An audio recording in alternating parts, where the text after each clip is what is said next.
¿Qué tal, Marina? ¿Qué tal, Facu? Bueno, buen mediodía. Sí, ya estamos aquí en la calle Mateu, sede del Partido Justicialista, donde cerca de las 3 de la tarde es la convocatoria. Va a estar llegando Cristina Fernández de Kirchner. Sí, y también se cree que alrededor de las 17 va a ser el momento en que ella va a hablar a todo el público, a todos los militantes, y también, obviamente, aquí se va a llenar de dirigentes, ¿sí? Gremiales, sociales y también del Partido Justicialista, que van a llegar a esta sede. Ya toda la cuadra sobre Mateu está vallada, se ha preparado un importante sistema de sonido, ¿sí? Y Hipólito Yrigoyen, te digo, a la altura de Hipólito Yrigoyen, está ya cortado también la calle Mateu. Así que bueno, aquí a la única que hemos visto ingresar, Facu, Marina, es a Mayra Mendoza, intendenta de Quilmes, que ya está dentro de este edificio, así que de a poco iremos viendo cómo van llegando el resto de los dirigentes. Bueno. Bien, perfecto. Quedamos entonces a la expectativa de lo que pase allí. Es bastante fuerte el operativo de seguridad, el corte de calles y bueno, esperamos la presencia de Cristina Yo le Fernández. quiero preguntar a Leo, antes de despedirte, ¿hay algún lugar previsto desde donde de repente Cristina podría hablarle a militantes, si es que hay militancia que se acerca? ¿Eso está previsto? ¿Hay un escenario, algo? ¿O no lo ves eso, Leo? No, mira, no, afuera no hay nada. Lo que vos vas a ver, mira, te voy a mostrar un poquito acá con nuestra cámara, es el vallado que se extiende desde Hipólito Yrigoyen, ¿sí? Y va directamente a la entrada de lo que es la sede del Partido Justicialista. Sí. ¿Sí? Ahí estás viendo, el vallado empieza ahí en Hipólito Yrigoyen, se va a extender. Quizás haya algún momento donde, si viene militancia y está de este otro lado de la reja, donde estamos ahora los medios, y calculo que a lo mejor desde las escaleras o desde algún lugar así, pero preparado, dispuesto para que le hable a la gente afuera, no hay. Bien. No hay. Todo lo que se está armando es dentro de la sede del Partido Justicialista. Perfecto. Gracias, Leo. Reconectamos. Recordemos, Facu, también que tiene un nombre, no, les decía esto, un nombre significativo para este momento, ¿no? Se recuerda el Día de la Resistencia Peronista, en este cuadro en general de situación donde, bueno, se habla de este posible momento en donde se anuncie la decisión de la Corte. Bueno, en ese marco tiene este nombre, hoy 9 de junio, Día de la Resistencia Peronista, y este va a ser el acto que se va a llevar aquí adelante para, digamos, en ese marco se convocó aquí al Partido Justicialista. Gracias, Leo. Reconectamos cuando haya novedades desde allí. Por favor. Bueno, está Luz Salinas con nosotros, que Dale. le pedimos unos minutitos que se pueda quedar para tratar de entender, Lucía, qué es lo que vaya a pasar en las próximas horas, ¿no? Es decir, ¿dónde estamos parados y cuál es la hoja de ruta para las próximas, no digo días, hablo de horas, porque esto podría haber una definición inminente o podría no haber una definición inminente, También, ¿no? son como las dos posibilidades. Me parece que hay que entender un par de cosas. La primera de ellas es que no hay que esperar al día de acuerdo habitual de los ministros de la Corte, no es el martes, no va a ser un jueves, se pueden reunir de forma online, pueden resolverlo en cualquier momento. Lo único que impedía como una pronta decisión era que había una recusación por parte de Cristina Kirchner, que quería que el ministro Ricardo Lorenzetti no intervenga en este caso.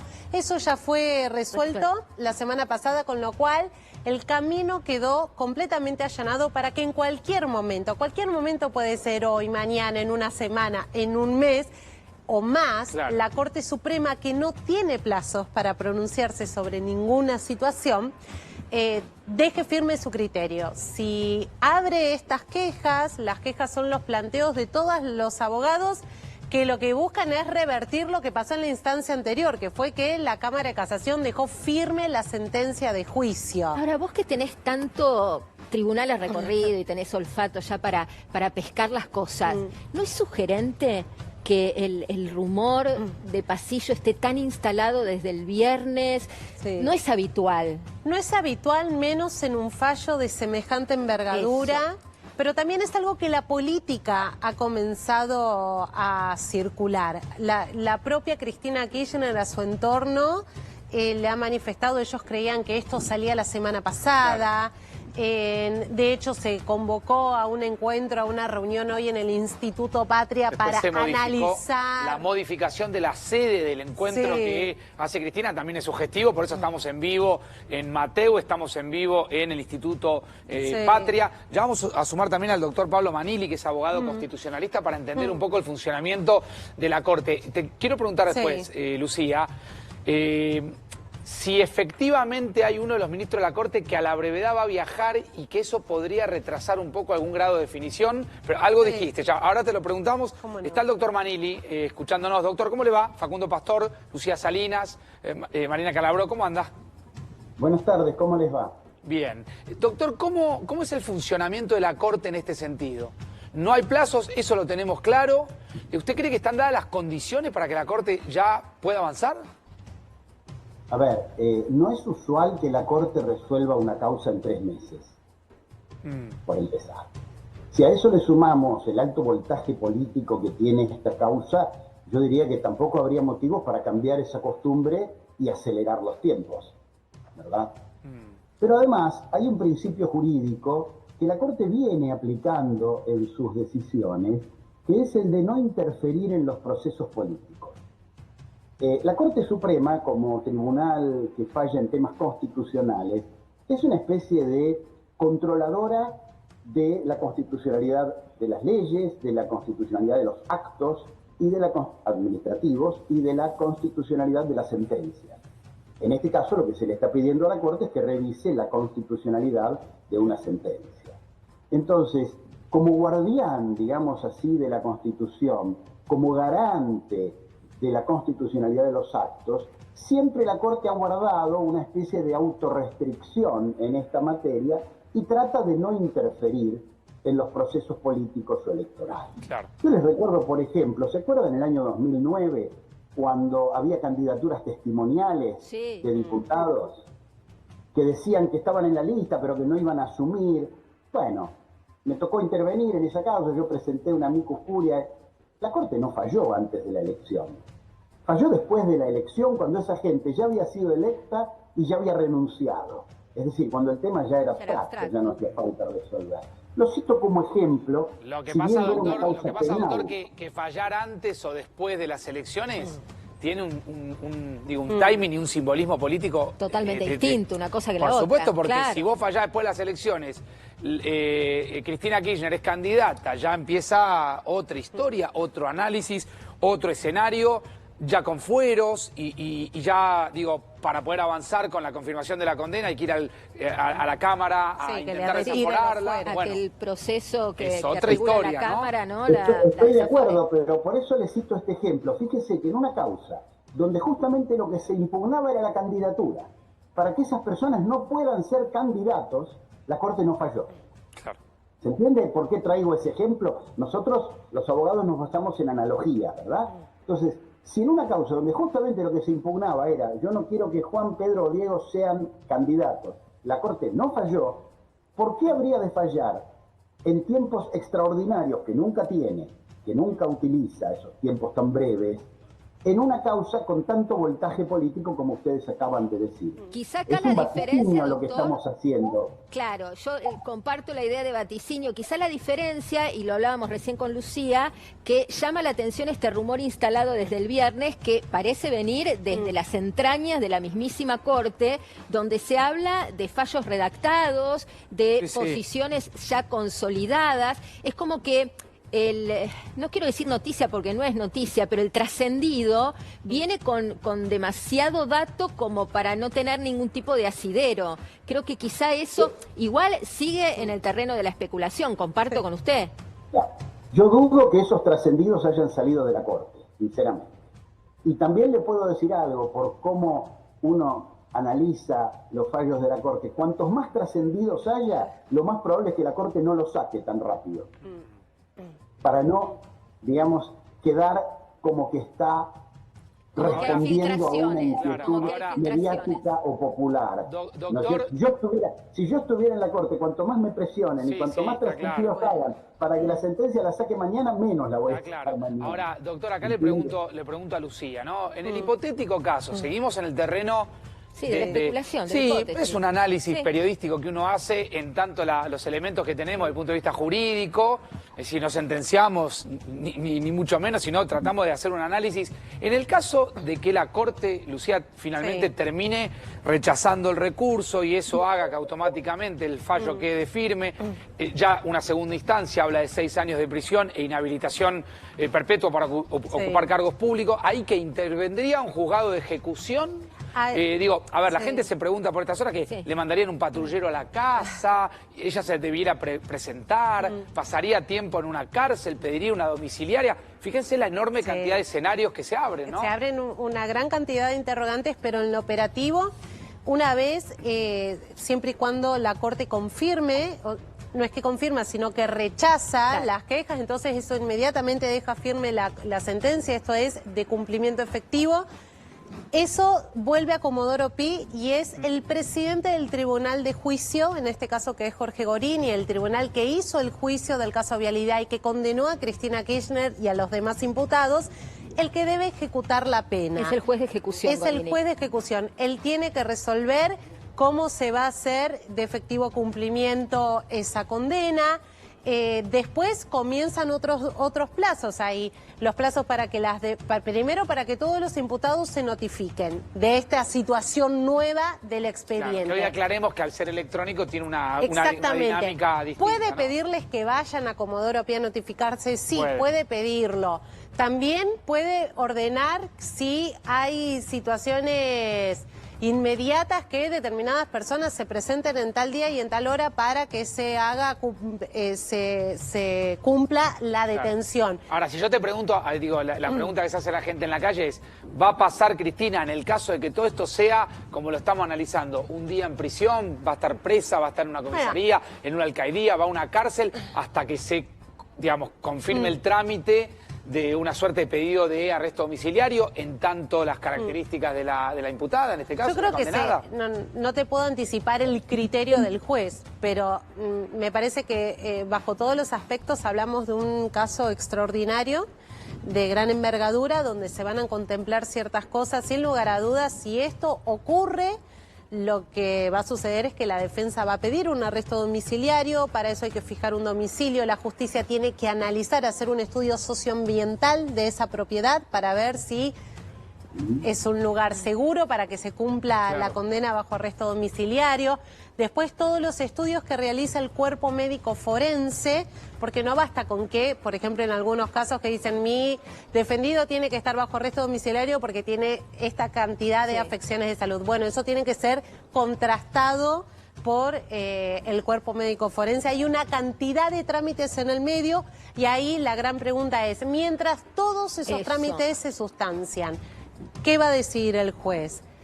Hasta que no se responda ese pedido de arresto domiciliario en caso de que eso ocurra, ¿va a estar en una alcaldía o va a permanecer en la casa con custodia, con tobillera? Hay varias alternativas. Doctor Manili, le trasladamos un poco esta cuestión operativa y le pregunto si eso es potestad del juez de ejecución, es decir, en el mientras tanto se resuelven los recursos y se evalúan las condiciones de la imputada y también el socioambiental, ¿no? De la condenada en este caso.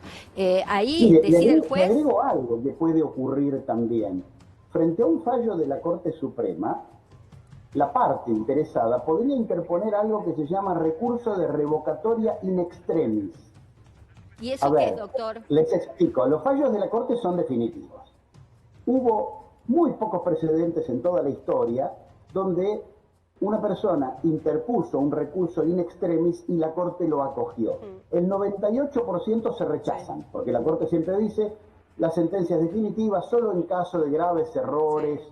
Pero, ojo, ese recurso, si lo llegara a interponer la defensa, demoraría aún más el inicio de todo este de todo este camino que está describiendo muy bien la colega de ustedes.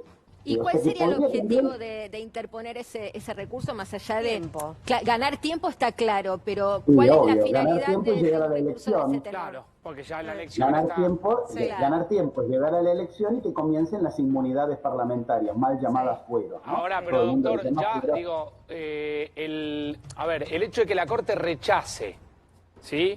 Porque acá la Corte no confirma, sino que rechaza el recurso en queja que presentó la defensa de Kirchner, y eso hace que efectivamente todo vuelva para atrás, diciéndole al doble, queda firme el doble queda conforme. firme, perfecto. Ahora, a partir de ese momento, ella puede ser candidata con ese, digo, más allá de que luego interponga el recurso in extremis que usted bien acaba de explicar. Si hay sentencia firme y el recurso in extremis se interpone y se rechaza, recién ahí habría sentencia firme. Si hay sentencia firme, como la condena contiene la inhabilitación para cargos públicos, no podría ser candidata. Bien. Distinto sería el caso de si la Corte rechaza después de la oficialización de listas o después de la elección, porque ahí sí ya pudo ser electa y ya tiene los fueros que la ley les confiere. Bien, doctor, le pedimos un minuto porque está nuestra compañera Luciana Arias que está haciendo el relevamiento del impacto internacional de la noticia. Hay un comunicado del Grupo de Puebla, Lu. Exacto, Marina, lo tiene y mucho, y uno de ellos justamente es el Grupo de Puebla, este grupo, este foro, si se quiere, académico y político creado justamente en esa ciudad mexicana, Puebla, en 2019, de tendencias de izquierda, que dice desde ayer en su página: el Grupo de Puebla y el Consejo Latinoamericano de Justicia y Democracia denuncian frontalmente el riesgo de afectación del derecho a la defensa y a la participación política contra Cristina Fernández de Kirchner, expresidenta y vicepresidenta argentina y actual presidenta del Partido Justicialista, caso de que se consume la filtración interesada de una sentencia condenatoria en una causa viciada por la, atención, parcialidad y arbitrariedad del tribunal que la profirió y en clara persecución política desde su inicio. Bueno, esto es un poco el corazón de este dictamen, de este comentario que hace el Grupo de Puebla. Y te voy a invitar, Marina, Facundo, Lucía, a que vean quiénes son los firmantes. Bueno, porque hay una lista larga de firmantes. Recordemos que el Grupo de Puebla está integrado por 18 países, 63 personas forman parte justamente. Miren la lista, es extensa. Arranco con José Luis Rodríguez Zapatero, expresidente de España. El segundo es Rafael Correa, expresidente de Ecuador y también un buen vínculo con Cristina. Y el tercero es el expresidente argentino Alberto Fernández. Así Mira, que bueno, deja, mejor que ahí no lo me tenés, defienda. tranqui, no me ayudes. No me Ahí lo ayudes tenés. más. A mí, si me A ver, Lu. permiten, Sí. siempre me parece importante hacer una distinción, porque si no, la narrativa de la política discute política y ante un fallo judicial no responde jurídicamente. Un fallo de la justicia nunca proscribe. No, Este claro. fallo de la justicia atribuye responsabilidad penal. La encontraron responsable al menos 16 funcionarios judiciales de distintas instancias del delito de administración fraudulenta en perjuicio del Estado. Le dieron la pena máxima que ese delito contempla en el Código Penal, que son los 6 años de prisión, la inhabilitación de por vida para ejercer cargos públicos, porque lo que dice la sentencia de juicio es que siendo la máxima autoridad del país que debía bregar por el resguardo de los intereses de la Estado. cosa pública, Claro. del Estado, utilizó el Estado para un beneficio absolutamente Ahora, personal. Lucía, está bueno cómo lo enfocás, y por ahí, en el medio de tanto vértigo de información, nos olvidamos qué causa es esta. Sí, Es decir, estamos hablando de la causa vialidad. Quizás la puedas explicar y enumerar sin entrar mucho en el detalle. Ya vamos a estar en vivo ahí en Mateu y también en el Instituto Patria a ver qué movimientos. Estamos también con el doctor Pablo Manili, que gentilmente nos ayuda a analizarlo. ¿Qué fue la causa vialidad? ¿Cuáles fueron esas pruebas que se sustanciaron en una doble instancia? Para Sí. recordar un poco. Vialidad es la causa donde se investigaron 51 procesos licitatorios que durante las 3 presidencias kirchneristas... 2003-2015 fueron Exactamente. otorgados. Fueron adjudicados a un único concesionario, a un único empresario que fue Lázaro Báez. Con un dato en particular, tenía una historia de negocios en el sector privado con la familia Kirchner, no era empresario de la construcción, se convirtió en tal en mayo del 2003 y en pocos años se posicionó como el principal adjudicatario de la obra pública vial Ahora, en el sur. ahí el kirchnerismo a eso responde que en efecto esas obras fueron, digo, Sí. no debe haber nada que tenga mayor trazabilidad que una obra una Sí, licitación sí. pública, ¿no? Es decir, Exacto. ahí vamos a tener que analizar si esas obras públicas fueron otorgadas con sobreprecio. Eso Sí. medio que está Sí, y aprobado. en licitaciones, Bueno, había amañadas. el problema es que esas obras se entregaron bajo un sistema de irregularidades, dice la causa. La sentencia de juicio habla de una fenomenal maniobra defraudatoria. Concursos con pulsas de precios en las que Lázaro Báez competía contra Lázaro Báez, nadie lo vio, nadie lo impugnó, nadie lo cuestionó. Hacía ofertas con los centavos exactos antes de conocerse el pliego públicamente. O sea, licitaciones direccionadas que podrían tener sobreprecio, y una vez otorgado el dinero, en algunos casos las obras se hicieron con mucha lentitud y en algunos casos no se terminaron. El 50% no se terminó y en algunos casos se firmaron certificados de obra que te va destrabando pagos por obras que no tenían el nivel de avance que se había. Hasta ahí el nivel de irregularidad, Lucía, lo has explicado y lo has escrito, lo has investigado muchas veces. El kirchnerismo, perdón, si me pueden cambiar la cuca porque el kirchnerismo explica en un punto que en ese periodo 2003-2015 se otorgaron un sinfín de obras y que la categoría de Lázaro Báez aparece muy por debajo de los principales contratistas. Si vos haces el paneo nacional, la causa se circunscribe a la provincia de Santa Cruz y cuando vos haces ese foco, los números arrojan que el 86% de las licitaciones terminaron en manos de un mismo grupo, que es el Grupo Austral, propiedad de Lázaro Báez. Ahí hay una ventana de tiempo que es central. Mientras todo esto ocurría, que Lázaro Báez se convertía en el principal adjudicatario de la obra pública vial a través, sobre todo, de Austral Construcciones, esa empresa le prestaba dinero a la familia Kirchner. Esa empresa permutaba terrenos con Cristina Kirchner. Esa empresa alquilaba propiedades de la familia Kirchner. Esa empresa le realizaba préstamos a la familia Kirchner. Esa empresa que iba acumulando fondos de la obra pública vial, que además durante 12 años tuvo un único cliente, que fue el Estado Nacional, celebró cerca de 20 acuerdos comerciales. Ese sería el retorno del favoritismo hacia Lázaro Báez. Bueno, lo que dice la sentencia de juicio es: no era el objetivo final que Lázaro Báez obtenga todo esto, sino que parte de ese dinero producto de los procesos irregulares regresa al patrimonio de la familia Kirchner, en parte bajo estos acuerdos comerciales que clarísimo, y de ahí el delito precedente. Ahora, doctor Manili, para cerrar, recojo esto que decía recién Lucía, ¿no? Que un fallo judicial nunca proscribe. La proscripción es la decisión arbitraria de un político, básicamente. Y le pido una reflexión sobre esto y sobre todo, ¿cómo cree que termina esta historia y en qué plazo? Es un poco futurología, pero bueno, también entiendo su posición de que no ve la urgencia en esta historia. No es que no veo la urgencia, no veo motivos para que la Corte cambie los plazos que acostumbra tener. Es distinto, ¿no? La Corte tiene unos plazos, hay muchas causas urgentes, hay muchas causas, por ejemplo, de traslado internacional de menores, de personas en riesgo de vida, y la Corte tiene tiempos. Entonces yo no veo motivo para que en esta causa en particular reduzca esos tiempos tanto como para que la sentencia salga menos. Bien, bueno, quedaremos... Coincido con su colega de que un fallo judicial no proscribe de ninguna manera. Lo que pasa es que los argentinos no estamos acostumbrados, lamentablemente, a ver fallos judiciales contra funcionarios públicos. Es cierto, tuvimos hace pocos meses la estafa de Libra y todavía no pasó nada.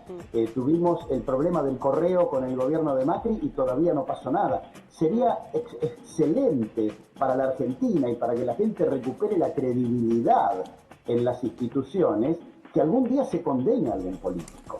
Esta es la única reflexión desde el punto de vista constitucional que puedo hacer de la causa. No conozco los pormenores de la causa, pero sería muy bueno que la gente entienda, vea y palpe de que cuando un político delinque tiene que ir preso. Bien, todo, de cualquier partido. Es así. Gracias, doctor Manili, por ayudarnos a entender este tema. Muchísimas gracias. Gracias, Lu, también por quedarse un rato. Por estos minutos.